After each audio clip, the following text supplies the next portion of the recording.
प्रभुपाद कृपा से हम सबको भगवान का प्रिय बनना है। हम सभी भगवान के हैं। ममे वंशो जीव लोके जीव भूता सनातन। हम जीव हैं, सनातन हैं और भगवान के हैं। लेकिन आज हम भगवान को भूल गए हैं। अब पुनः हमने भगवान का प्रिय बनना है। तो वैष्णव संत महात्मा समझाते हैं, तो भगवान का प्रिय कैसे बना जाएगा? अभी देखो, अर्जुन बड़े भगवान के प्रिय थे। क्यों? भगवान ने गीता में ही कहा है, भक्तोसी सखा चेती रहस्य मिदम उत्तमम। तुम मेरे भक्त हो, मेरे सखा हो, और मैं तुम्हें गीता का परम गोपनीय रहस्य तुम्हें दे रहा हूं। अर्जुन जो शुद्ध भक्त हैं भगवान के, उन्होंने युद्ध करने के लिए मना कर दिया। क्योंकि बड़ी भीषण परिस्थिति थी।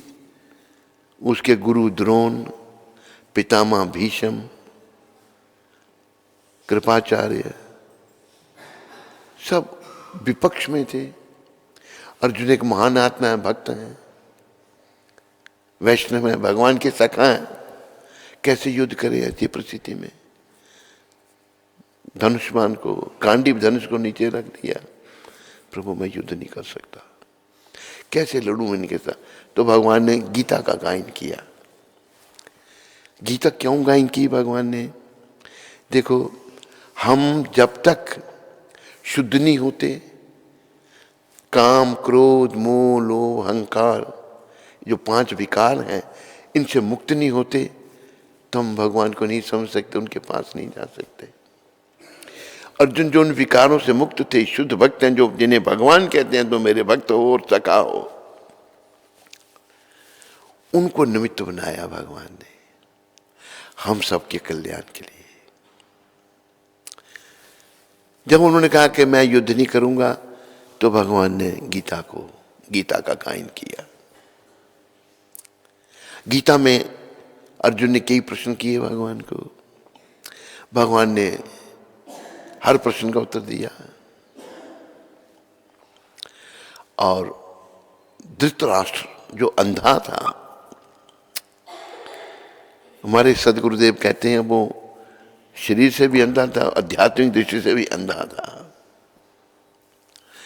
वो राज्य, पांडव जो भगवान के भक्त थे, महान आत्माएं थी, राज्य उनको नहीं देना, युधिष्ठिर महाराज को नहीं देना चाहता था, अपने दुष्ट पुत्र दुर्योधन को देना चाहता था। भगवान को ये, अब भगवान के सामने थोड़ा ऐसा हो सकता है। भगवान समझाने भी गए, लेकिन दुष्ट दुर्योधन नहीं समझा। कहा है ना, और प्राय याद रखो, हम दुष्ट दुर्योधन की उसमें से प्रकृति से हम भी वैसे ही हैं, नहीं समझने का प्रयास कर रहे हैं, मुंह माया फंसे हुए हैं। कहा कि लातों के भूत बातों से नहीं मानते। जिन्होंने डंडे से समझना है ना, बातों से नहीं समझते। देखो, परमपिता स्वयं के पांडवों के संदेश लेकर के, देखो दुर्योधन, ये राज्य पांडवों का हक है। उनका पिता महाराजा पांडु राजा थे, वो सुधार गए, अभी उनके पुत्रों का अधिकार है। क्योंकि दुर्योधन योग्य नहीं था, वो महत्वाकांक्षी था, भौतिकवादी व्यक्ति था, आध्यात्मिक दृष्टि से बहुत दूर था, वो योग्य नहीं था। फिर भी भगवान कहते हैं, देखो राज्य पांडवों का है, तुम राज्य करना चाहते हो करो, पर तेरे भाई वो भी क्षत्रिय हैं, उनको 5 गांव दे दो, जिन पर राज्य करके वो अपनी जीविका चला सके। देखो, शास्त्रों के अनुसार ब्राह्मण, क्षत्रिय और वैश्य, इनको किसी की नौकरी नहीं करनी चाहिए। नौकरी केवल शूद्र कर सकता है। जो नौकरी करता है वो शूद्र की संज्ञा में आ जाता है। ये क्षत्रिय हैं, ये कैसी जीविका निर्वाह करेंगे? तुम 5 गांव दे दो ताकि 5 गांव पर 5 भाई राज्य करके अपनी जीविका चला सके। जिनका राज्य पूरे संसार का, वो मालिक हैं, उनका पिता राजा था। लेकिन दुष्ट दुर्योधन और उसका अंधा पिता उसी के साथ ही सहानुभूति प्रकट कर रहा है, उसको सपोर्ट कर रहा है। दुर्योधन कहता है 5 गांव, मैं तो सुई की नोक के बराबर जगह नहीं दूंगा। देखो कितनी दुष्टता है। तो परमपिता इसको सहन नहीं कर सकते। बुराइयों को भगवान कभी सहन नहीं करते। तो बीच में दूसरा प्रसंग आ रहा है, वो भी बड़ा अच्छा प्रसंग है। उस समय भोजन का समय था, तो 56 भोग बनाए थे दुर्योधन। उस समय राजा ही था, वो भारत का राजा। भगवान ने कहा हम तेरा आतिथ्य स्वीकार नहीं करते। उसको बड़ा क्रोध आया, अपमान लगा उसको, मेरा आतिथ्य। मारने का प्रयास किया भगवान को। दुष्ट है, दुष्ट सारे भगवान को मारने का प्रयास करते हैं, लेकिन खुद उनकी दुर्गति हो जाती है। तो अभी भगवान जो हैं, भोजन का समय है, उसी परिवार में बड़े एक विनम्र भाव से विदुर जी रहते हैं। ये प्रसंग बड़ा अच्छा है, हम सबको उसका ध्यान करना चाहिए। परमपिता इन प्रसंगों से शिक्षा देते हैं जीवों को। विदुर जी के घर में आए भोजन करने। विदुर बेचारे बड़ी विनम्रता से, बड़ी गरीबी से रहते थे। तो दरवाजा खटखड़ाया विदुर जी का। तो उस समय विदुरानी माता जो है वो नहा रही थी। भक्तों को वैसे 3 बार स्नान करना बताया, सुबह, दोपहर और शाम। पर ऐसे परिस्थिति है, आप नहीं कर पाते। पर नाम के द्वारा नाम जपते रहो हर समय, नाम को कभी नहीं भूलो। जब दरवाजा खटखड़ाया तो माता विदुरानी कहती है कौन? बाहर से आवाज आई कृष्ण। कृष्ण बोला तो भावुक हो गई। देखो ये भाव हम सब के अंदर है, लेकिन हमारे दुष्कर्मों के कारण वो ढका हुआ है। विशेष करके काम विकार, काम से सारी बीमारियां शुरू होती हैं। काम से क्रोध, क्रोध से मोह, मोह निरंतर संसार में बना रहता है। फिर लोभ, लालच, फिर अहंकार। जब अहंकार शुरू कहां से हुआ? काम से। अहंकारे मत होइया, अहंकारी जीव पागल हो जाता है। तो भावुक हो गई विदुरानी। भक्त थे विदुर जी और विदुरानी, दोनों बड़े महान भक्त थे भगवान के। कृष्ण तो पागल हो गई, तन को ढकना भूल गई। देखो हम जब तक तन के स्तर पर है ना, याद रखो आध्यात्मिक जीवन की शुरुआत यहां से होती है। हम ये शरीर नहीं है। हम सब ने अज्ञानता से अपने आप को ये शरीर समझ रखा है। शरीर के दुख में हम दुखी, सुख में सुखी। अरे भाई तुम ये शरीर हो ही नहीं, तुम तो जीवात्मा हो, तुम तो ब्रह्म हो। अहम ब्रह्मास्मि, और मैं पर ब्रह्म श्री कृष्ण का अंश हूं। भगवान भी कह रहे ममे वंशो जीव लोके जीव भूता सनातना मना षष्ठानि इंद्रियानि प्रकृतिम स्थानी कर्षति। सारे जीव मेरे अंश हैं और सनातन हैं, लेकिन अभी 6 इंद्रियें, शब्द, रूप, रस, गंध, स्पर्श, छठा मन, इनके साथ बड़ा संघर्ष कर रहे हैं और मेरी भौतिक प्रकृति पर प्रभुत्व जमाने का प्रयास कर रहे हैं। लेकिन भक्त भगवान के अधीन रहते हैं, और जो भक्त नहीं है वो अपनी इंद्रियों के अधीन रहते हैं और अधोगति को प्राप्त होते हैं। विदुरानी माता बिना वस्त्र लिए भागी और भगवान घर में आ गए। कितनी प्रसन्नता की बात। भगवान भक्तों के घर में जाते हैं। कहा है, बड़े सुंदर शब्द हैं,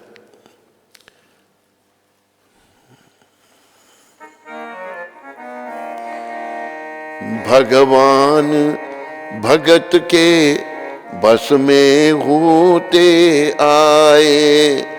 भगव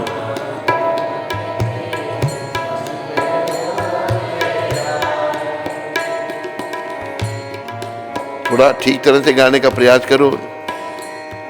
भगवान भगत के बस में होते आए। भगवान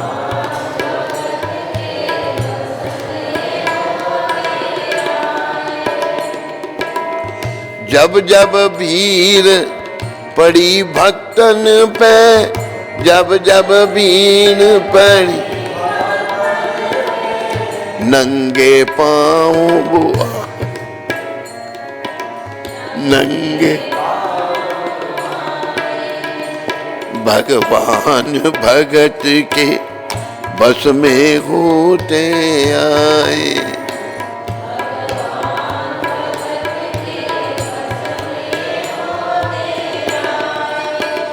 देखो भगवान ने गीता में ज्ञान योग, ध्यान योग, राह योग, संख्य योग इनका वर्णन किया। 18वें अध्याय में जो सार है गीता का, कहा मैं कैसे जाना जा सकता हूं? भक्त्या माम अभिजानाति यावन यस्यास्मि तत्वतः ततो माम तत्वतो यत्वा विशते तदनंतरम। मैं जैसा हूं भक्ति के द्वारा जाना जा सकता हूं। खुद भगवान कह रहे हैं, पर हम लोग अपनी अटकलें लगाते हैं। कोई कुछ कहता है और अधोगति को प्राप्त होते हैं।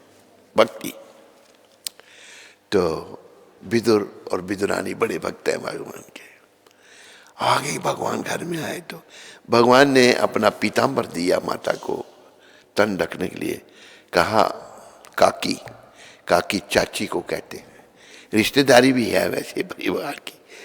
काकी मुझे भूख लगी है, कुछ खाने को दो। देखो वो 56 भोग, दुर्योधन के मेवा त्यागे साग विदुर घर खाई, सबसे ऊंची प्रेम सगाई। ये सूरदास जी बड़ा सुंदर भजन लिख रहे हैं। प्रेम से ही भगवान को बस में किया जा सकता है और कुछ नहीं। क्या हम दे सकते हैं? हम क्या है हमारा? मूर्ख कहते हैं ना। अब जैसे एक प्रसंग आता है, एक वैष्णव का, उनके पास एक सेठ आता है, पुरानी बात है, उनसे दीक्षा लेने के लिए। तो वो जो संत, सच्चे संत हैं, वो मना कर देते हैं उसको, तेरे को हम दीक्षा नहीं देते। और लाख रुपया उस समय, आज करोड़ के समान भेंट उसे दिखा रहा है, बार बार ठोकर मार दी उन्होंने लाख रुपए को। भगवान भी प्रेम से ही वशीभूत होते हैं और कोई चीज भगवान को अपनी ओर आकर्षित नहीं कर सकती। तो क्या हुआ प्रिय बंधुओं व माताओं, बड़े प्रेम से बोलो हरे कृष्णा हरे कृष्णा कृष्णा कृष्णा हरे हरे हरे राम राम राम हरे हरे। तो भगवान कहते हैं खाने के लिए तो कुछ। देखो वो 56 भोग अर्पण कर रहा है, लेकिन भगवान नहीं कहते क्योंकि भक्त नहीं है, वो दुष्ट है। यहां भगवान अपने भक्त से मांग रहे हैं। तो विदुरानी माता भावुक हो गई है, भगवान घर में आया है, इससे उत्तम और क्या बात हो सकती है। भावुकों के अंदर ये कुछ कच्चे पक्के केले पड़े थे, वो ले आई। भगवान को भूख लगी है, केले का छिलका उतारा, भाव में छिलका दे दिया भगवान के हाथ में। और भगवान कैसे हैं? यही तो क्या कर रही है, मुझे छिलका दे देने। छिलका ले लिया। उसको विदुरानी माता का भाव इतना है, उसको खाना शुरू कर दिया भगवान ने। और माता भाव में केले नीचे फेंक रही है, छिलके भगवान को दे रही है। खा गए भगवान छिलके। बोलो भावग्राही जनार्दन भगवान की। छिलके जब खा गई, 3 दिन में विदुर जी आ गए, देखा केले नीचे पड़े हैं, छिलके भगवान खा रहे हैं, खा गए सारे। थोड़ा हाथ में, तो विदुर जी को लगा अब विद्वानी माता भाव में है। और इसे ये भी याद रखो आप, कलयुग में माताओं में भाव ज्यादा होता है। भागवत में भी वर्णन आता है, माताओं का भाव पुरुषों का थोड़ा कम होता है। पुरुषों को संग दोष लग जाता है, बाहर जाते हैं, लोगों से मिलते हैं। माताओं के लिए कहा वो घर में रहें, भोजन बनाएं, भगवान को भोग लगाएं, परिवार का। माताओं के लिए नौकरी करना मना कर रखा है, संग दोष हो जाता है। जब बाहर आदमी जाता है तो वो भक्त थोड़े हैं, संसारी लोग हैं, विषय विकारों में पड़े हुए लोग हैं। कोई स्त्री जब जाती है कुदृष्टि से देख रहा है। हर स्त्री के प्रति माँ का भाव होना चाहिए, लेकिन बुरी दृष्टि से उसको दे रहा है, उस पर भी असर हो जाता है। कई स्त्रियां भटक जाती हैं, कई बड़े बड़े पदों पर लोग पतित हो जाते हैं। तो विदुर जी आए, विदुरानी तो क्या कर रही है ये, क्या क्या कर दिया? केले तो तूने नीचे फेंक दिए, छिलके भगवान को खिला रही है। कहते मुझे पता नहीं क्या हो गया पतिदेव, भगवान को भूख लगी, आप केला खिलाओ उनको। विदुर ने केला लिया, छिलका उतारा, केला भगवान के हाथ में दिया। जब भगवान के हाथ में दिया, भगवान ने खाया। त्रिलोकीनाथ भगवान कृष्ण ने खाया तो क्या कहते हैं भगवान? काका, काका कहते हैं चाचे को। काका जो मजा मुझे छिलकों में आ रहा था वो इस केले में नहीं है। अरे केले में क्या है, भेदभाव आ गया, छिलकों में भाव था। भगवान को पाने के लिए केवल भाव चाहिए। भाव सबके अंदर है, वो आज बट चुका है। और याद रखो, ये शरीर जो थोड़े समय के लिए है, टेम्पररी है, ये परमानेंट नहीं शरीर नहीं है। ये हमको केवल भगवान से मिलने के लिए ही मिला है। ये बात ध्यान में रखो। हमने दूसरे कामों में लगा दिया है इसको, ये समय का नाश हो रहा है। अब अनमोल समय बेकार की बातों में जा रहा है। तो भगवान जो है प्रेम के वश में, प्रेम के वशीभूत होते हैं। और सूरदास जी ने तो लिखा है, सबसे ऊंची प्रेम से गाई। और कैसी प्रेम से गाई सबसे ऊंची? वो कह रहे हैं,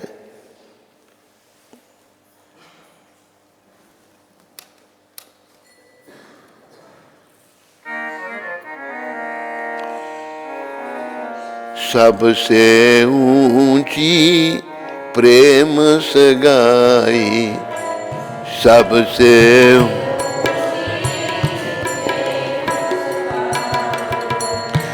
दुर्योधन के मेवा त्यागे, दरयो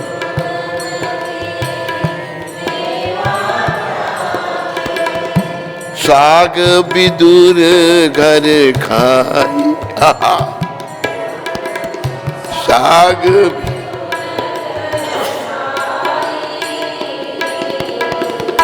सबसे ऊंची प्रेम से गाई, सबसे।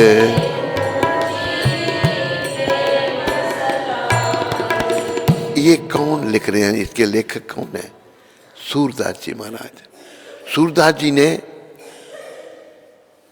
थोड़ा सा मैं बता देता हूं, इनका नाम बिल्वा मंगल ठाकुर था। एक वैश्या से आसक्त हो गए थे और एक और वैश्या को मिलने बड़ी कठिनाई थी, बारिश थी, आंधी तूफान था, मिलने चले गए। वैश्या जो थी उसने कहा, जितना प्रेम तुम्हें इस हाड़ मांस के शरीर से है, इतना कभी कृष्ण के चरणों में होता तो तेरा जीवन सफल हो जाता। वहीं से ज्ञान हो गया, छोड़ दिया, आगे वृंदावन आ गए। वृंदावन जब आ रहे थे रास्ते में, पुरानी बात है, रास्ते में आ रहे थे जब, तो एक माता नहा के आ रही थी, वो भी रूपवती सुंदर थी। उनको जब उन्होंने देखा तो उसके पीछे पीछे आने लग पड़े। साधु भेष बना लिया है बिल्वा मंगल ठाकुर ने। तो आ गई तो वो माता झट घर आके अपने पति को कहती है कि कोई साधु मेरे पीछे पीछे आ गया है। तो उनके पति कहते हैं, देखो उनका स्वागत करो, संत है। पति ने कहा अच्छा। तो आए, उनका बैठाया, स्वागत, महाराज क्या सेवा करें। उनके मन में आया कि देखो मेरी आंखें कितनी दुष्ट हैं। स्त्री के पीछे पीछे आ गई। उसकी माता, उसने माता ने पूछा क्या? माता अपने जो बालों के जो पिन हैं वो दो मेरे को। दोनों आंखें फोड़ दी, खुद ही सूरदास बन गए। ये आंखें ही सारा पाप करती हैं, इनसे ही हम अच्छा बुरा देखते हैं। आंखें जब निकाल दी, उस हालत में आ रहे हैं वृंदावन को, आंखें निकाल करके आ रहे हैं। ये वो सूरदास जी हैं जिन्होंने भगवान की भक्ति के लिए अपनी, फिर बड़े अनन्य भक्त, इनकी बहुत सारी रचनाएं हैं। ये रचना भी इनकी है, सबसे ऊंची प्रेम से गाई। ये रचना इनकी बहुत अच्छी लगती है मुझे। और भी सूरदास जी के भजन एकत्रित करने चाहिए, बड़े बड़े अच्छे दिव्य भजन हैं इनके। तो ये कहते हैं सबसे ऊंची प्रेम से गाई। प्रेम जो है ये सबसे ऊंचा है। ये हम सबको सूरदास जी की कृपा से, ऐसे संतों की कृपा से जागृत करना चाहिए। सबसे ऊंची प्रेम से गाई, सब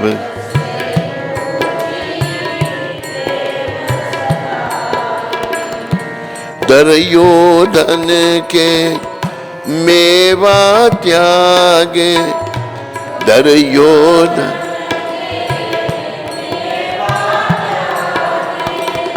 साग विदुर घर खाई, ईसा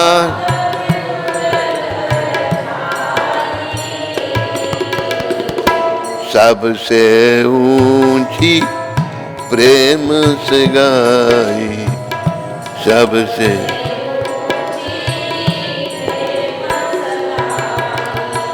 सूरदास जी महाराज लिख रहे हैं प्रेम बस सबसे ऊंचा है। दूसरा प्रेम की क्या? झूठे फल शबरी के खाया,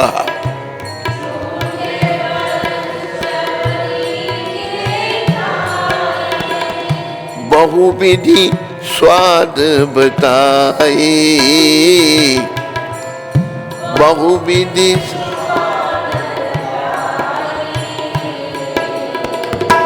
सबसे ऊंची प्रेम से गाई,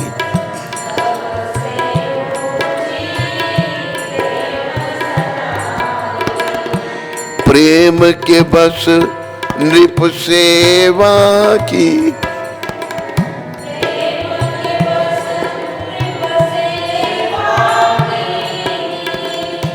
आप बने हरि नाम, आप बने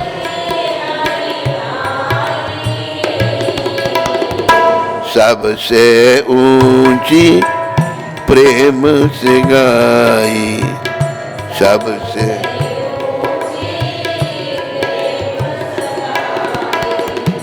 राय सुयज्ञ युधिष्ठिर कीनो,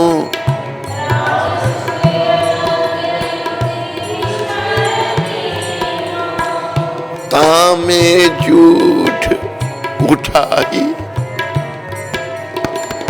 तामे झूठ सबसे ऊंची प्रेम से गाई, सबसे।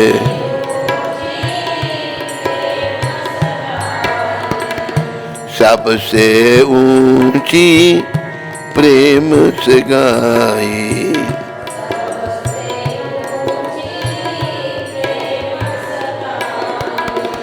प्रेम के बस पारत रथ, हाँ क्यों प्रेम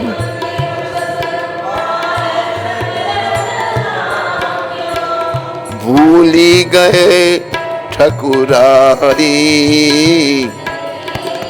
भूली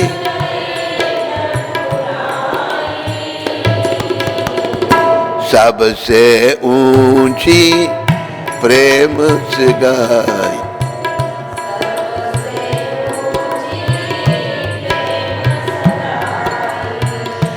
ऐसी प्रीति बड़ी वृंदावन ऐसी प्रेम, गोपियन नाच नचाई, गोपी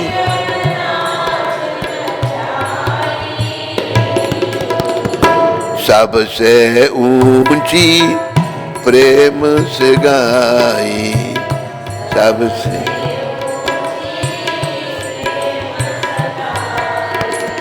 सूर क्रूर ए लायक नहीं,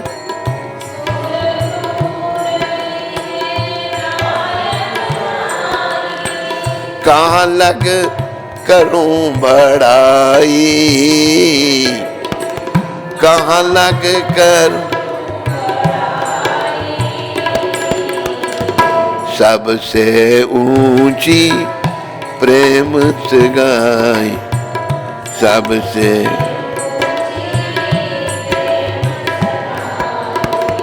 सबसे ऊंची प्रेम से गाई।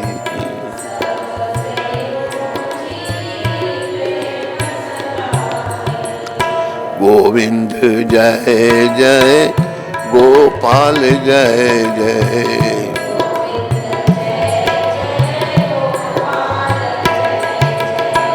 राधा रमन हरि गोविंद जय जय,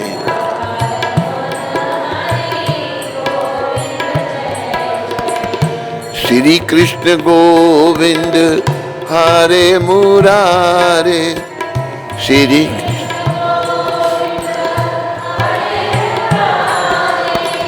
हे नाथ नारायण वासुदेव, हे नाथ नारायण, हरे कृष्ण कृष्ण कृष्ण हरे हरे, हरे राम राम राम हरे हरे, हरे कृष्ण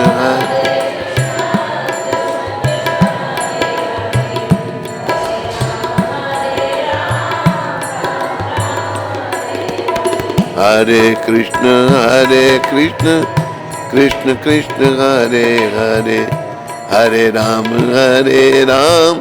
राम राम हरे हरे।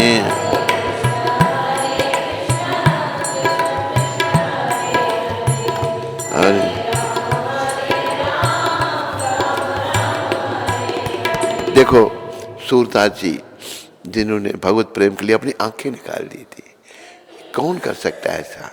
हम भी जानते हैं हमारी आंखें बड़ी बेकार है, लेकिन निकालने की हिम्मत हमें नहीं हो, निकाल दी तो फिर भगवान साथ साथ चलते थे उनके।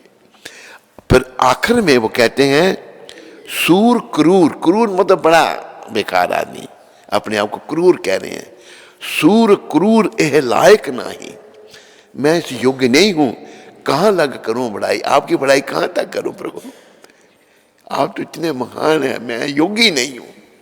जबकि वो परम योग्य बन गए थे, भगवत प्रेम उनके हृदय में था। तो इन्होंने जो उदाहरण दिए हैं,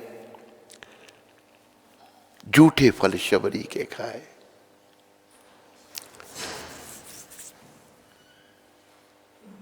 भगवान कृष्ण और राम एक ही है। शब्द बोल रहा हूं मैं, राघवेंद्र भगवान और कृष्णचंद्र भगवान एक ही है। भगवान ने गीता में कहा है कि धनुर्धारियों में मैं राम हूं, तो राम रूप में भगवान है। उसी वन में बड़े बड़े ऋषि मुनि भी रहते थे, दंडकरनिया में हमें वहां जाने का मौका मिला, दंडकरनिया जहाँ शबरी रहती थी, मौका मिला हमको जाने का। एक व्यक्ति ने विदेश में मुझे कहा वहाँ एक कुंभ लग रहा है, शबरी कुंभ, मतंग शबरी कुंभ लगा था वहाँ पर, बड़े साधु संत आए थे। तो मैं विदेश में था, अमेरिका में, एक विदेशी, मुझे विदेशी था वो, भारतीय था शायद, वो कहता है महाराज मैं आपकी टिकट देता हूँ, आप वहाँ जाओ। मैंने कहा हरी इच्छा। हम वहाँ गए तो उसी वन में, दंडक वन में बहुत सारे ऋषि मुनि भी रहते थे। लेकिन राम भगवान जब वनवास में थे, जब दंडक वन में आए तो पूछ रही है शबरी कहाँ है। सारे ऋषि मुनि चकित हो गए, भाई हम भी भगवान के दर्शनों की प्रतीक्षा कर रहे थे, ये तो शबरी के लिए पूछ रहे हैं। पूछते पूछते भगवान शबरी की कुटिया में आए। शबरी की कुटिया बड़ी, उनका वर्णन है। शबरी माता जो है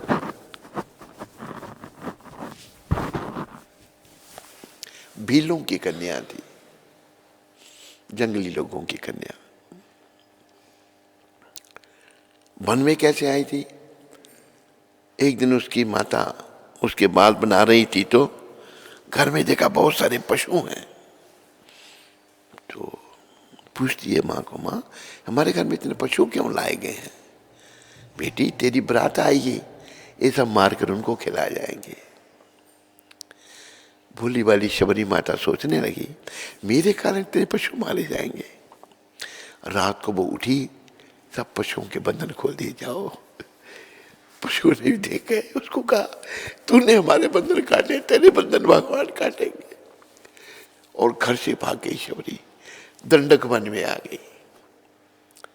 दंडक वन में, ये राम जी के समय की बात है। वहां पर सोचने लगी मैं दीक्षा लेके भक्ति करूंगी, लेकिन जात की नीच थी। उस समय ऋषि मुनि सारे ब्राह्मण थे। गई, हम मुझे दीक्षा दो। कौन हो तुम? मैं भीलों की कन्या। भीलों को नहीं देते दीक्षा, जाओ। सबने ठुकरा दिया, वापस जा नहीं सकती, क्या करे। अच्छा, यही लोग सब भक्ति करते हैं, तपस्या करते हैं, इनकी सेवा करती हूँ। दिन भर बेचारी लकड़ियां इकट्ठी करे वन में, और रात को ऋषि मुनियों के आश्रम के आगे रखा है। उसी वन में मतंग ऋषि भी रहते थे। जब सुबह उठे ऋषि, जब बाहर निकले तो लकड़ियों का बोझ पड़ा हुआ देखे।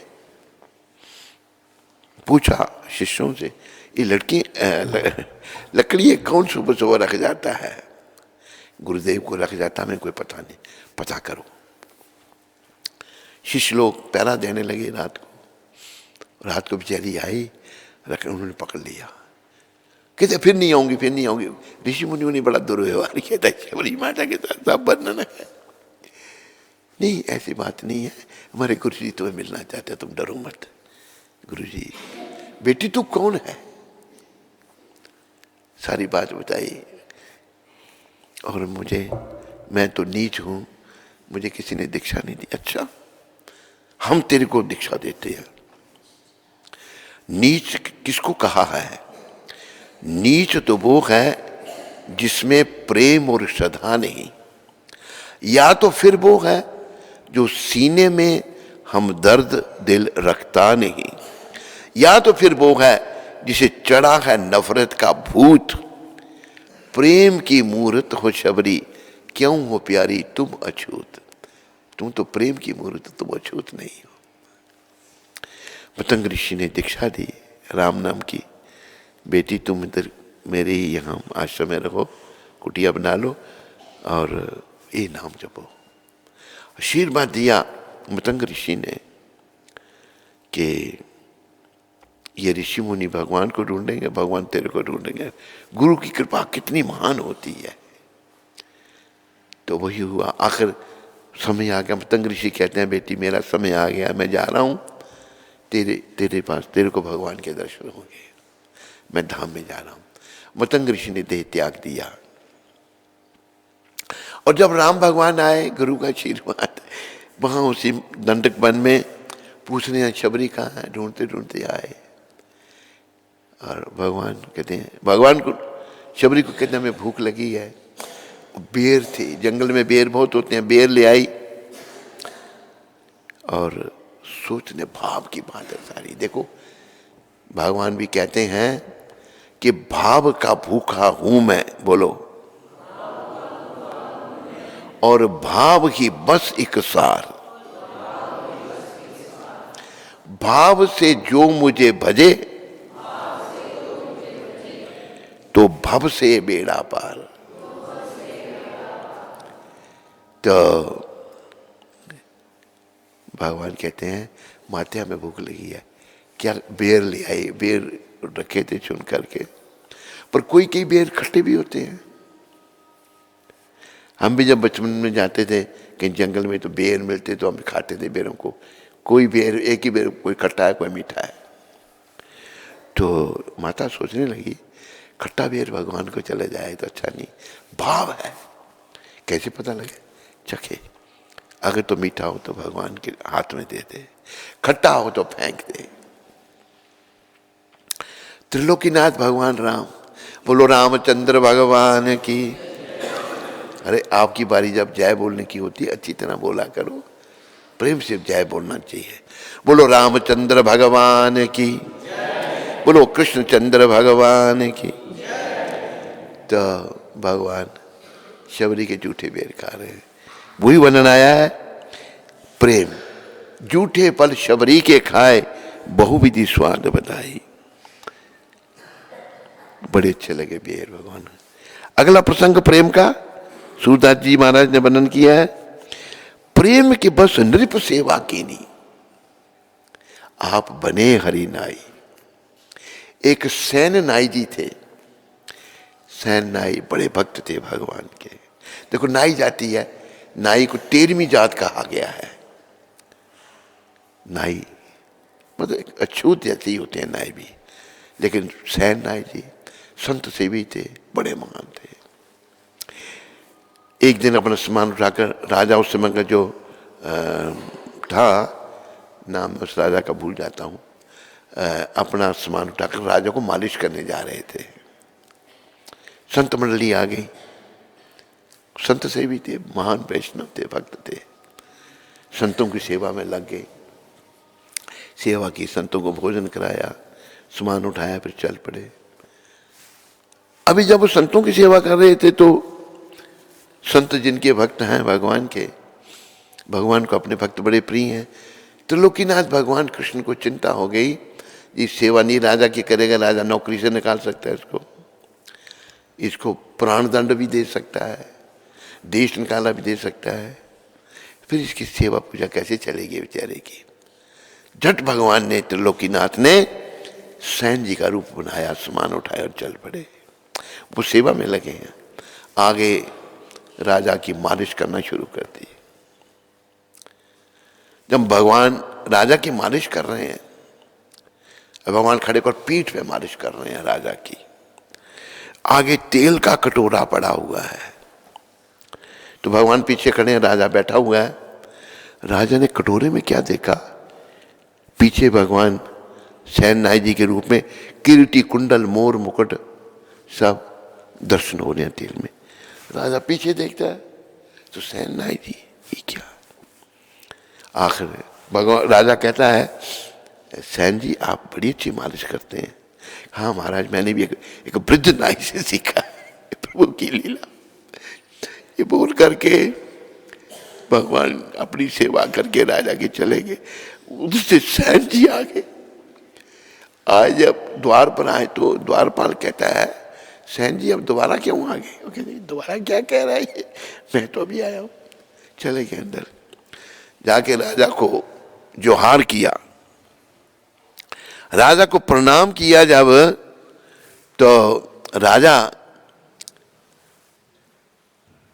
कहा, महाराज संत आ गए थे, क्षमा करना मुझे आने में विलंब हुआ। कि तो अभी राजा एकदम समझ गया, दर्शन दे दिए थे ना भगवान ने तेल के गुरु। राजा ने झट सैन जी के चरणों में दंडवत कर दिया। कहते महाराज ये क्या कर रहे हैं आप? सैन जी आप मेरे गुरु आज से। महाराज मैं नाई हूं। नहीं आप बड़े महान हैं, आपका इस रूप नागर भगवान आए थे, मुझे तेल के कटोरे में उनके दर्शन हो गए। तो सैन जी कहते हैं देखो भगवान ने आपको दर्शन दिए, मुझे दर्शन नहीं हुए। ऐसे हैं, प्रेम के बस नृप सेवा कीनी, आप बने हरि नाई। भगवान नाई बन गए। ये एक प्रसंग याद रखो, भगवान कैसे है, ये तो प्रेम के वशीभूत।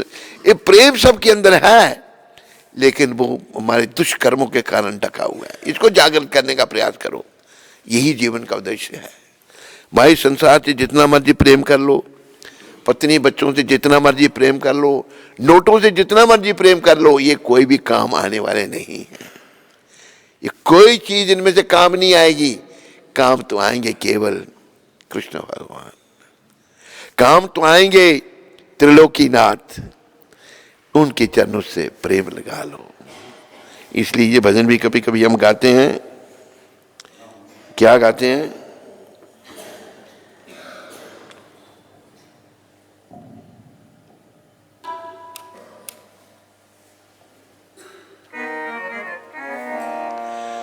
मोहन से प्रीत लगा लो, तुम आज हरि गुण गा लो।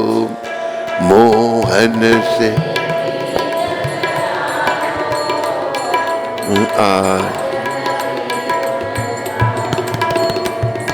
मोहन से प्रीत लगा लो, तुम आज हरि गुण गा लो।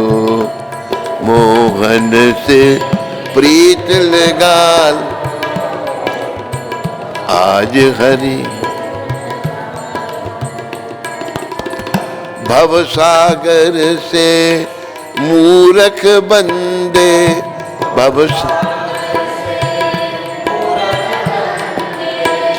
भवसागर से मूरख बंदे,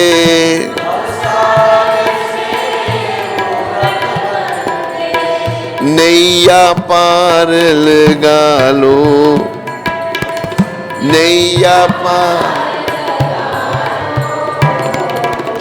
मोहन से प्रीत लगा लो, तुम आज हरि गुण गा लो।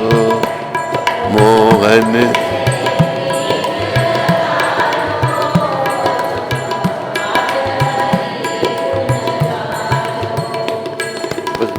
भगवान से प्रेम करो। इस संसार से प्रेम कोई काम आने वाला नहीं है। लेकिन हमारा मन इतना कुंठित हो चुका है, इतना मलिन हो चुका है, ये इनको नहीं छोड़ता। लेकिन ऐसे संतों के ये जो बैठे हैं ना विग्रह रूप में, इनकी शरण लो। इन्होंने सारी दुनिया को भक्ति में लगा दिया। जिन्होंने कृष्ण का नाम नहीं सुना था वही कृष्ण भक्त बना रही है। ये बड़े एक विशेष संत हैं और इन्हीं की कृपा से मुझे इनका संग मिला। जैसे नए लोगों को बता रहा हूँ, इनका संग मिला। आखिरी समय जब आया इनका संसार से पलायन का, हम तो बच्चे ही थे, अभी भी इनके बच्चे हैं। आयु तो बड़ी, उसमें बड़ी छोटी आयु थी।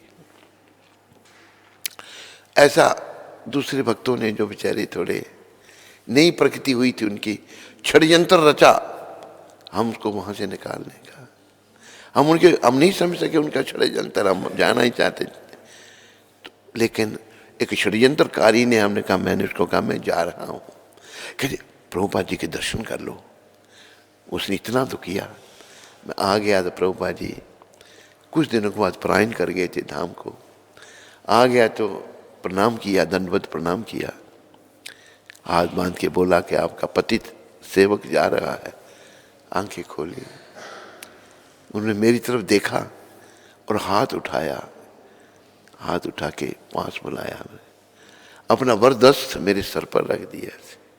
ना कभी पहले रखा ना फिर बाद में, कोई मौका ही नहीं मिला। इनका वरदस्त सर पर रखा गया। और फिर हम तो बड़े चिंतित थे, बड़े हमारे अस्वस्थ हैं गुरुदेव, कब स्वस्थ होंगे। फिर वहाँ से हम वृंदावन में घटा, वृंदावन से हम बम्बई चले गए, दिल्ली गए, दिल्ली से फिर हम बम्बई चले गए फ्लाइट से।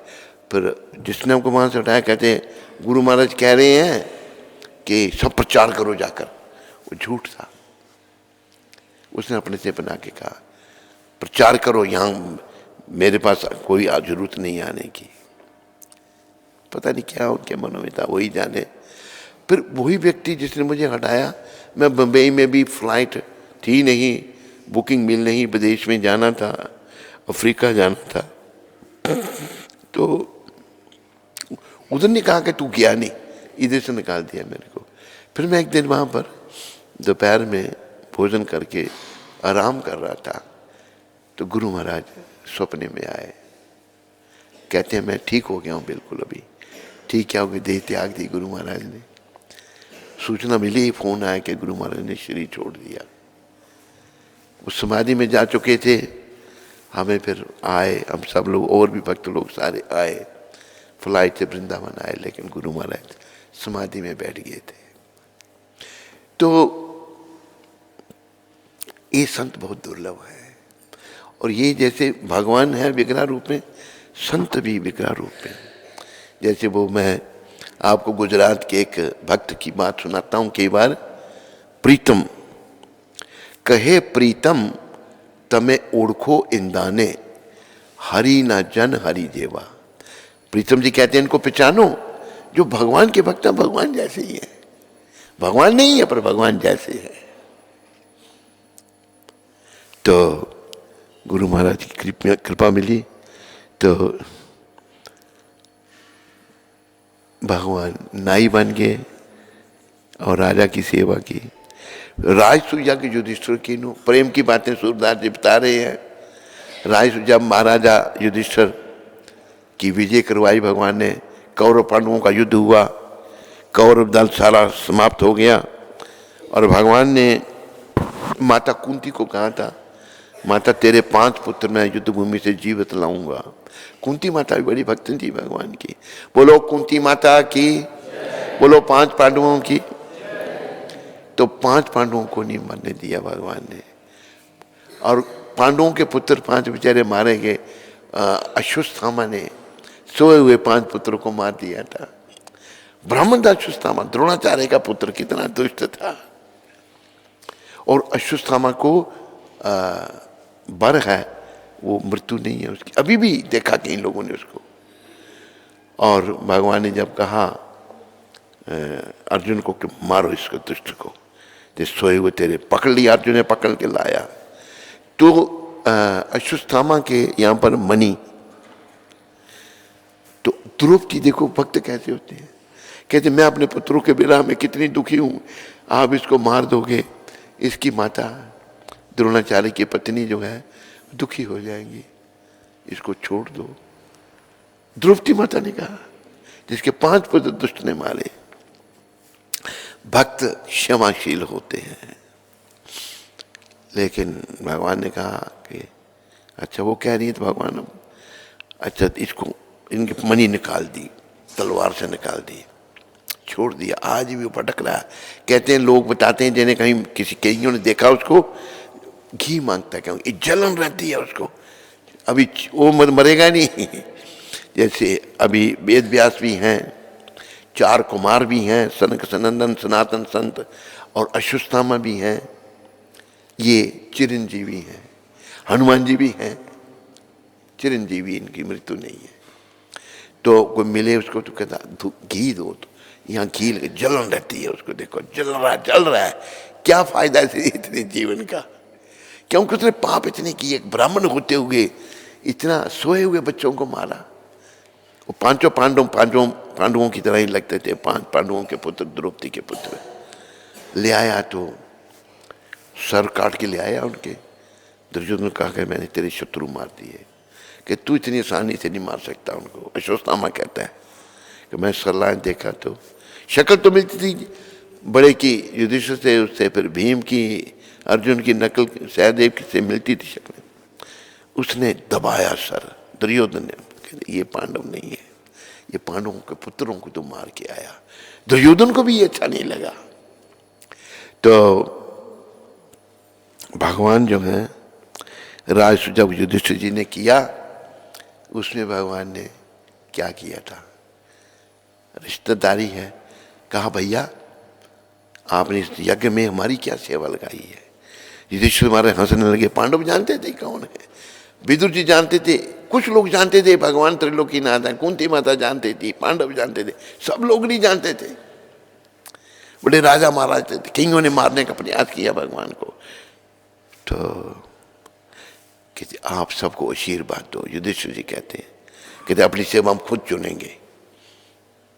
तो भगवान कहते हैं यहाँ पर जो संत महात्मा ब्राह्मण आएंगे भोजन करने, उनकी जूठी पतलें हम उठाएंगे। त्रिलोकीनाथ ने प्रेम राजसु यज्ञ युधिष्ठिर कीनो तामे जूठ उठाई, उसमें जूठ उठाई थी भगवान ने। ये हमारे भगवान है जिनको हम आज भूल गए हैं। फिर प्रेम के बस पारस रथ हांक्यो, भूल गए ठुकराई। ये घटना कब घटी? जब शकुनी ने दुर्योधन को कहा, भांजे जा कृष्ण के पास जा उनकी मदद मांगने के लिए। भगवान शयन लीला कर रहे थे, आया दुष्ट दुर्योधन अभिमानी भगवान के सर के पास बैठ गया। उधर से विदुर जी को पता लगा है कि शकुनी ने दुर्योधन को भेज दिया भगवान से मदद मांगने के लिए। तो तब शकुनी ने कहा अर्जुन को, बेटा तुम जाओ भगवान की मदद मांगने के लिए। मुझे पता लगा कि दुर्योधन चला गया है। अर्जुन आए, भगवान के चरणों में बैठ गए। दुर्योधन को सांप सूंघ गया, ये कहाँ से आ गया यहाँ पर। जब भगवान उठे तो उठाए, कोई तो नजर सामने जाती। दुर्योधन, अर्जुन कब आए? नहीं पहले मैं आया हूँ। हम बोलो, हम भाइयों में युद्ध होगा। हम भगवान ने कहा, मैंने तो प्रयास किया, ना करो, तुम करना ही चाहते हो। जीव कर्म करने में स्वतंत्र है, याद रखो। अभी भगवान नहीं चाहते युद्ध, दुर्योधन के कर्म कहते मैं युद्ध करूंगा। सोचा था मैं जीत जाऊंगा, बिना भगवान के कुछ नहीं हो सकता। बड़ी शिक्षा है इस प्रसंग में। तो तब भगवान ने कहा, अच्छा एक तरफ मेरी सारी सेना, एक तरफ मैं निहत्था, शस्त्र नहीं उठाऊंगा। तो दुर्योधन झट सेना मांगने लगा। भगवान हम सबको शिक्षा देने के लिए कहते, दुर्योधन देखो, अर्जुन तेरा छोटा भाई है, इसको पहले मांगने दो। तो अभी दुर्योधन सोचने पड़ गया, सेना मांग लेगा ये जीत जाएगा। लेकिन दुर्योधन भक्त हैं, अर्जुन भक्त हैं, दुर्योधन दुष्ट हैं। अर्जुन को कहा, अर्जुन कहता है मुझे आप चाहिए। दुर्योधन खुश अंदर से, अच्छा हो गया, ले ये क्या, ये ग्वाला क्या, गौंगे चराने वाला क्या करेगा। दुर्योधन ऐसा कहता था भगवान को, ये पता नहीं गौंगे चराने वाला त्रिलोकीनाथ है, सबका मालिक है, सबका स्वामी है। भक्ति नहीं हो तो नहीं पहचाना जा सकता भगवान को, हम उनको साधारण व्यक्ति समझेंगे।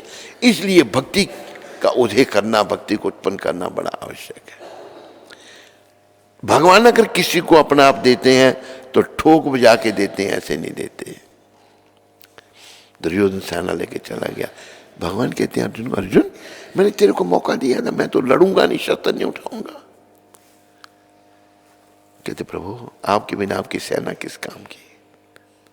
अच्छा फिर मैं तुम्हारा सारथी बन जाऊंगा। दुर्योधन ने जब ठुकराया, अर्जुन शरण कृष्ण की आया। सारथी कृष्ण मुरार, क्यों ना मिले कन्हैया। ये भजन में कहा है, क्या कहा है?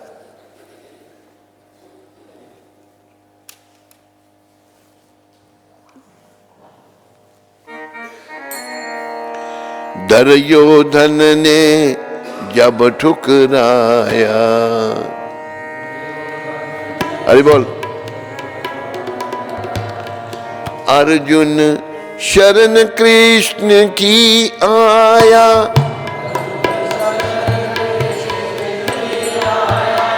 सारथी कृष्ण मुरार, क्यों ना मिले कन्हैया। सारथी कृष्ण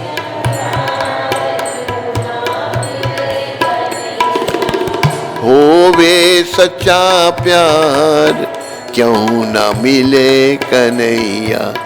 होवे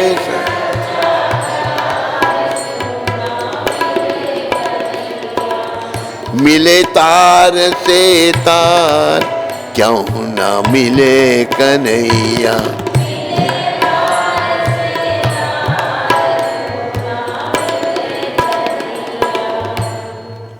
अगर सच्चा प्यार है ना, भगवान मिलेंगे। अर्जुन सच्चे प्रेमी थे, भगवान उनके साथी बन के। ये प्रसंग प्रेम की बस पारस रथ हांक्यो। तब जब भगवान ने कहा अच्छा मैं तुम्हारा साथी बन जाऊंगा। देखो भगवान क्या छोटी पोजीशन ले, ड्राइवर बनना कोई बड़ी बात है। अर्जुन ने कहा कि दोनों सेनाओं के मध्य में रथ को रोको, मैं देखना चाहता हूं युद्ध करने वाले कौन है। भगवान ने रथ को खड़ा कर दिया, देखा वहीं तब जवाब दिया था, तभी भगवान ने गीता का गायन किया था। प्रेम के बस पारस रथ हांक्यो, भूल गयो ठुकराए। ठुकराए मतलब भगवान से बड़ा कोई नहीं है। कृष्ण भगवान जैसे शिव, इंद्र, ब्रह्मा, चंद्र, अनेकों 33 करोड़ देवी देवता हैं, कृष्ण से बड़ा कोई नहीं है। कृष्ण सबके स्वामी हैं। ये शंकर भगवान ने भी कहा है। शंकर भगवान ने क्या कहा? भज गोविंदम भज गोविंदम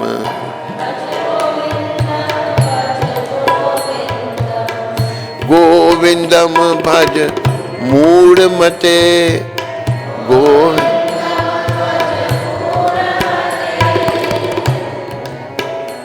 ये शंकर भगवान कह रहे हैं, पुनरपि जननम पुनरपि मरणम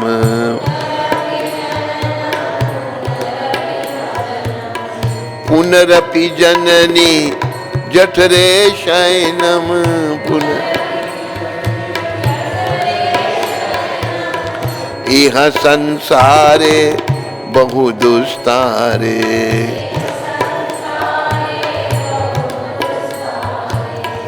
कृपाई पारे पाहि मुरारे।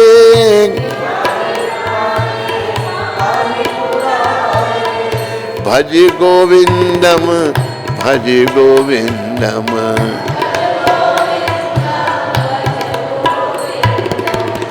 गोविंदम भज मूढ़ मते।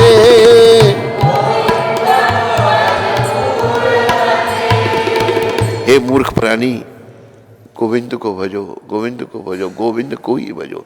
ये शंकराचार्य वाक्य है, जो शंकर के अवतार थे। ये शंकर भगवान से बड़ा देवता में कोई। महादेव इनका नाम इसलिए, देवों में देव महादेव। 33 करोड़ देवता में शिरोमणि शंकर भगवान है। बार बार तेरा जन्म हो रहा है, बार बार मृत्यु हो रही है, बार बार तुम माँ के घर में जो जठराग्नि का कष्ट भोग रहा है, ऐसा बुरा प्रभाव इस संसार का है। ये समाप्त कैसे हो सकता है? गोविंद को भजो, गोविंद को भजो, गोविंद को ही भजो। महादेव कह रहे हैं, बोलो महादेव भगवान की। ऐसी प्रीति बड़ी वृंदावन। वृंदावन के गोपियां जो थी ना, साधारण स्त्रियां नहीं थी। ऋषि मुनियों ने गोपियों को रूप धारण किए थे। गोपियां ने नाच नचाई, सबसे ऊंची प्रेम से गाई। अभी देखो, भगवान के घर में 9 लाख गायें थी। नंद बाबा के यहाँ 9 लाख गाय। अभी एक बीच में छोटा प्रसंग और याद आया मेरे को। ये जगन्नाथपुरी का प्रसंग है। जगन्नाथ कौन है? जय गौर सही कृष्ण सही जगन्नाथ। जो गौर है वही कृष्ण है, वही जगन्नाथ है। जगन्नाथ भगवान बाल रूप में एक रघुदास जी हुए, सखा भगवान के। उनके पास जाते थे भगवान, वो खेलते थे। एक दिन रघुदास जी के पास रात के 12 बजे गए भगवान। रघुदास उठ गए। हाँ जगन्नाथ जी, क्या क्या करना है? चलो राजा के बाग में चलो, कटहल चुराएंगे हम। कहते अगर आपको कटहल खाना है तो मैं कल बढ़िया से ला के आपको कटहल अर्पण करूंगा। देखो रघुदास, मेरी माँ जसोदा इतना बढ़िया मक्खन बनाती है, बढ़िया से बढ़िया, लेकिन जो मजा चोरी के मक्खन में है ना, वो घर के मक्खन में नहीं है। रघुदास जी हंसने लगे। अच्छा चलो क्या करना है? दोनों रघु जी और जगन्नाथ भगवान बाल रूप में आगे राजा के बाग में। कहा देखो कटहल का पेड़ बहुत बड़ा, जाओ एक बढ़िया सा कटहल तोड़ो, मैं नीचे से उसको लपक लूंगा, कैच कर लूंगा। रघु जी चढ़ गए ऊपर, बढ़िया सा कटहल तोड़ा उन्होंने, पका हुआ। कहा कि जगन्नाथ, कहाँ आप तैयार हो? कहते हाँ। फेंको। नीचे फेंका तो भगवान भागे, कैच नहीं किया, भागे। और फटा, बहुत जोर से आवाज हुई, बाग का माली उठ गया। राजा का बाग देखा, कटहल फटा पड़ा है नीचे। कोई देखा पर कटहल के पेड़ पर रघुदास जी हैं। सब रघुदास जी को जानते थे कि जगन्नाथ जी के सखा हैं। चट राजा को उठाया, राजा मंत्रियों को लेके आ गया। रघुदास जी को कहा महाराज अगर आपको कटहल खाना है तो मेरे को आज्ञा करते हैं, मैं आपको पहुंचा देता हूँ। तो रघुदास जी ने सारी कथा सुनाई। मेरे को ये जगन्नाथ जी आए, लेके आए और कहा तुम तोड़ो और फेंको, खुद भागे। सब हंसने लग पड़े। ऐसे हमारे ठाकुर हैं तो प्रेम के बस में होकर सब लीलाएं करते हैं। प्रेम के बस पारस रत हांक्यो भूल गए ठुकरा, ये भूल गए कि मैं त्रिलोकीनाथ हूं। ऐसी प्रीति बड़ी वृंदावन गोपियां ने नारन चाहिए। गोपियां सब महान ऋषि मुनि हैं, भगवान के प्रेमी हैं वो सारे। मक्खन चुराने जाते थे, कभी गोपियां कभी चुरा लेते थे, कभी नहीं चुरा पाते थे। ऐसा भी वर्णन आता है, एक गोपी के घर में गए, मक्खन नहीं मिला, पेशाब कर दिया भगवान ने उधर। पेशाब करके लीला है ठाकुर जी की। मक्खन जब मिल जाता था तो खूब खाते। एक बार मक्खन खूब हाथ में लग गया, खाया सबने, पेट भर गया। बंदरों को भी खिला रहे हैं। अब बंदरों के पेट भर के नहीं खा रहे, बंदर ले नहीं रहे, अब पेट में जाए ही नहीं। और मैं कहते कितना बेकार मक्खन ये गोपियां बनाती हैं, बंदर भी नहीं खाते जिसको, कैसे खाएंगे, उनके पेट में जगह। इन्होंने ठाकुर जी की लीला है। बोलो लीला पुरुषोत्तम कृष्णचंद्र भगवान की। गोपियों ने नाच नचाया और फिर पकड़ लेते जब गोपियां दिखाते, अच्छा हमने तो यशोदा जी को बता दी नाच के दिखाओ। भगवान नाचते थे गोपियों के कहने भाई, त्रिलोकी नाच भगवान नाच दिखाते थे उनको। सबसे ऊंची प्रेम सिखाई। आखिर में कहा उन्होंने, सूर क्रूर एह लायक नहीं, कहां लग करूं प्रभु, कहां तक बड़ाई करूं मैं आपकी, मैं इसके योगी नहीं हूं। इस प्रेम को जागृत करना है और जीवन को सफल बनाना है। इन्हीं शब्दों के साथ आप सबका धन्यवाद। प्रभुपाद शिक्षा अमृत दे दो भाई। तो प्रभुपाद जी की शिक्षा आज के दिन प्रभुपाद जी ने इधर कहाँ, आज है 27 तारीख, प्रभुपाद जी ने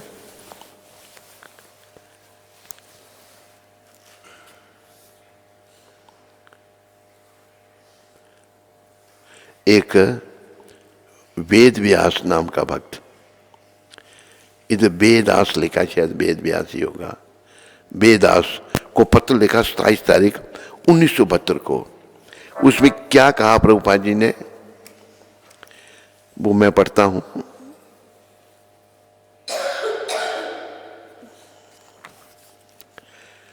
नेता का कार्य है कि वह सदैव उत्साही रहे और अन्यों को भी सदैव उत्साही रहने के लिए प्रेरित करे, तब वह सच्चा नेता है। नेता की बात कर रहे हैं। नेता गुरु महाराज जो हमारे आध्यात्मिक जीवन में बहुत सारे लीडर होते हैं, तो वो हमें कह रहे हैं गुरु महाराज नेताओं को, जैसे यहाँ पर कुंती माता नेता है, और जैसे और भी कोई कोई बीच बीच में नेता बन जाते हैं। जैसे अपना क्या नाम इसका, मधुप्रिया भी नेता है, ये इसका डिपार्टमेंट, ये ब्रॉडकास्टिंग डिपार्टमेंट है। तो नेताओं को कैसा बनना चाहिए, गुरु महाराज कहते हैं वेदास को पत्र में उन्होंने कहा, नेता का कार्य है कि वह सदैव उत्साही रहे, उत्साह लाना है अंदर रहे, और अन्यों को भी सदैव उत्साही रहने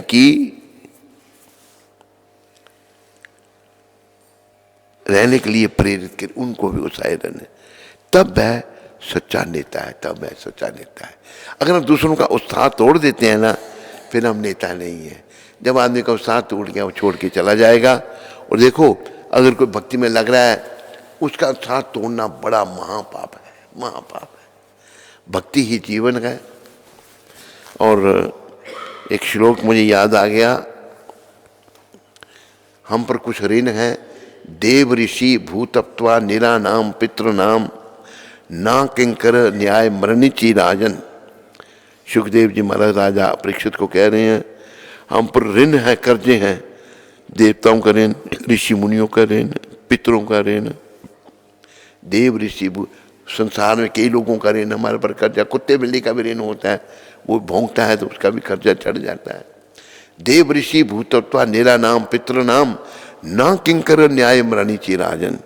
हे राजन, सर्वात्मना जा शरणम शरण्यम गतो मुकुंदम प्रतिहत करतम।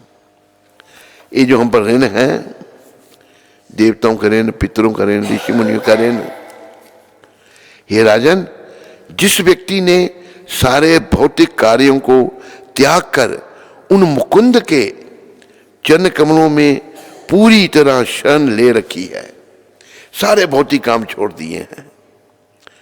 ये कौन कह रहा है?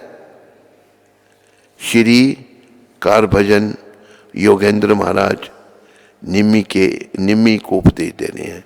नव योगेंद्र हुए जिनमें एक थे कारभजन, वो महाराज निम्मी को उपदेश दे रहे हैं।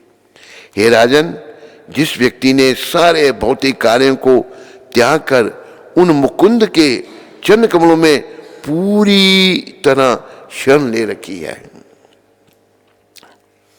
जो सबों को आश्रय देते हैं, भगवान सबको आश्रय देते हैं, ऐसा व्यक्ति देवताओं, ऋषियों, सामान्य जीवों, संबंधियों, मित्रों, मनुष्यों या दिवंगत हो चुके पितरों, जो चले गए पितरों का ऋणी नहीं रहता।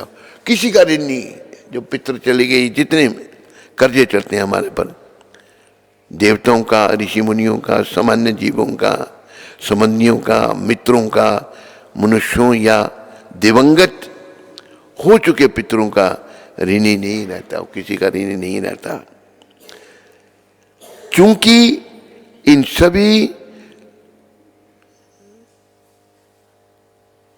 श्रेणियों के जीव भगवान के ही अभिन्न अंश हैं, हम सभी भगवान के हैं। अतः जिसने भगवान की सेवा में अपने आप को समर्पित कर दिया है, उसे ऐसे व्यक्तियों की अलग से सेवा करने की आवश्यकता नहीं रह जाती। हमें जब कृष्ण की सेवा करेंगे तो सबकी सेवा आ गई। कहा ना कि हाथी के पाँव में सबका पाँव, कृष्ण भगवान सबके स्वामी हैं, इसलिए सब कृष्ण की सेवा में लगो। इंटरनेट में सुनने वाले भी, यहाँ भी सुनने वाले भी लगो। भाई समय बड़ा कम है, हमारे पास तो समय घटता जा रहा है, हमारी काफ़ी आयु हो गई है, अभी पता नहीं कितना है, हमारा सबका समय घटता जा रहा है। बस कृष्ण के भक्त बन जाओ, बाकी हर ओर से मन को हटाने का प्रयास करो। मन फंस गया है कई जगहों में, लेकिन कोई कर्जा हमारे पर नहीं है। हमने तो कृष्ण से प्रेम करना है, कृष्ण से प्रेम करोगे तो सारे कर्जों से मुक्त हो जाओगे। बोलो मोर मुकुट बंसी वाले की, बोलो गौर राधा कृष्ण भगवान की, बोलो लीला पुरुषोत्तम कृष्ण चंद्र भगवान की, बोलो मर्यादा पुरुषोत्तम रामचंद्र भगवान की, बोलो इन सब के देने वाले पतित पावन शिला प्रभुपाद की। सब भक्तों की जय जयकार हो, सब भक्तों की जय जयकार हो, गुरु और गौरांग की जय जयकार हो। हरे कृष्णा हरे कृष्णा कृष्ण कृष्ण हरे हरे, हरे राम राम राम हरे हरे। बोलो मोर मुकुट बंसी वाले की। कन्हाई सुंदरी माता दिल्ली से, जोर से। कन्हाई सुंदरी माता दिल्ली से। हरे कृष्ण गुरु महाराज जी, मेरे परम आराध्य श्री गुरुदेव के पावन श्री चरणों में इस पतित का कोटि कोटि दंडवत प्रणाम।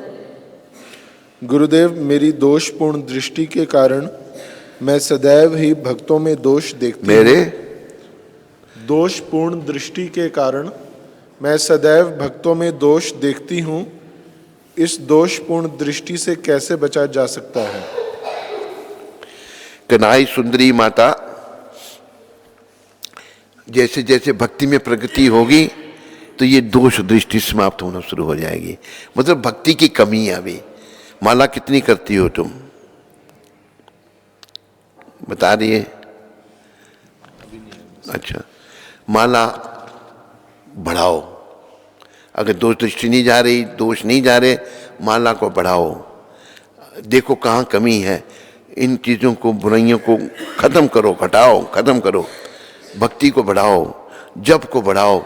ऐसा करने से कन्हई सुंदरी माता धीरे धीरे दुष्ट दृष्टि चली जाएगी। शिवम गोयल अमृतसर से। दुष्ट दृष्टि के बारे में मुझे एक दोहा याद आया, ये भी तुम भी याद रखो। कन्हई सुंदरी माता दोहा है कबीर साहब का, संत कबीर का। कबीर जी कहते हैं, नारायण निज हिये में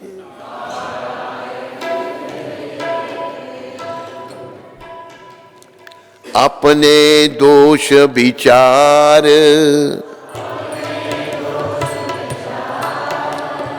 तापी छे तू और के तापी, अवगन बले निहार अवगन। कन्हई सुंदरी इस दोहे को तो याद रख। ते दोष दृष्टि ना, नारायण निज हिये में अपने दोष, पहले अपने दोषों का विचार कर तुम, उसके बाद दूसरों के दोष गिनना शुरू कर। जब तुम्हें लगेगा मेरे में इतने दोष हैं, तो तुम्हें क्या अधिकार है दूसरों के दोषों को देखना? अपने दोषों को निकालो। समझाए कन्हई सुंदरी। एक और दोहा मुझे याद आया कबीर जी का, दोष पर आए देख कर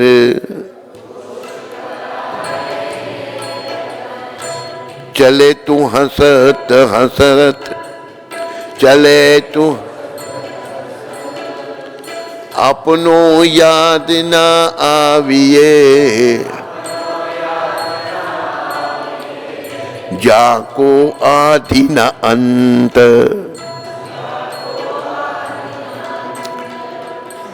कन्हई सुंदरी माता, इसको तुम्हें इसको भी याद रख। संत कह रहे हैं दूसरों के दोषों को तो बड़ा देख के हंसता है, चलता है, अपने तुम्हें याद नहीं आते जिनका आदि अंत ही नहीं है। दोष पर आए देख कर चले तू हंसत हंसत, अपनों याद न आविए, जाको आदि न अंत। अपने दोषों को देख। दो दोहे तुमने याद करने हैं और मुझे बताने हैं तुमने याद कर लिए हैं। नहीं याद होंगे तो मधुप्रिय तुमको भेज देगा।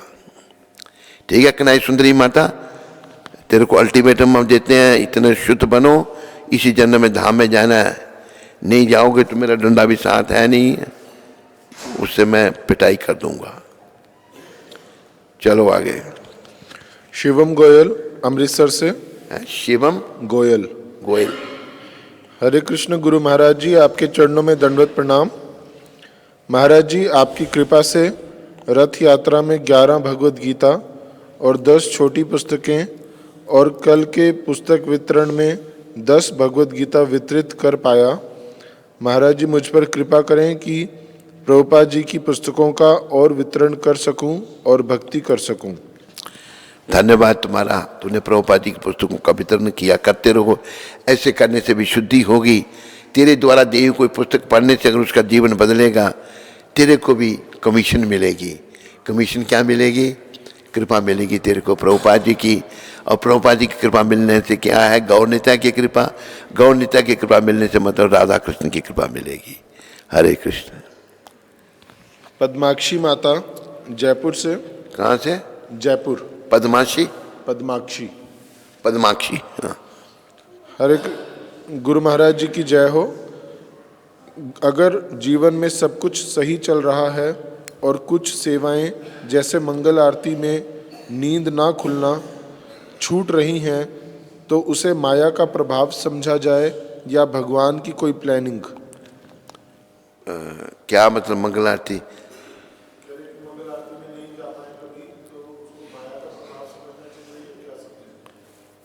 अगर हम धार्मिक कार्यों को अच्छी तरह नहीं करते तो माया का ही प्रभाव है ये। हमें जो अच्छे संत महात्मा हुए वो इतने आध्यात्मिक, कभी भी आध्यात्मिक कार्यों को वो नहीं छोड़ते। ये माया का ही प्रभाव है पद्माक्षी।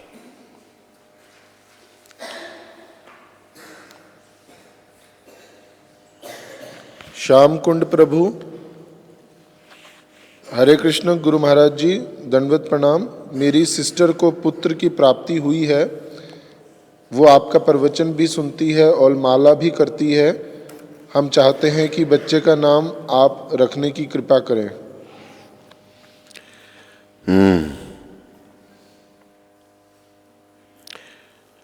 तेरे पुत्र का नाम सदाशिव दास।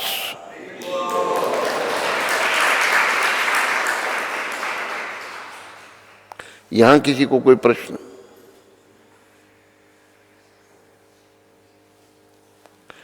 सबका धन्यवाद। हरे कृष्ण। अभी आप सब लोग मेरे से प्रसाद लेंगे, फिर अपने घरों को प्रस्थान करेंगे। अरे बोल, इसको उठा दो। हरि बोल, इसको उठा लो।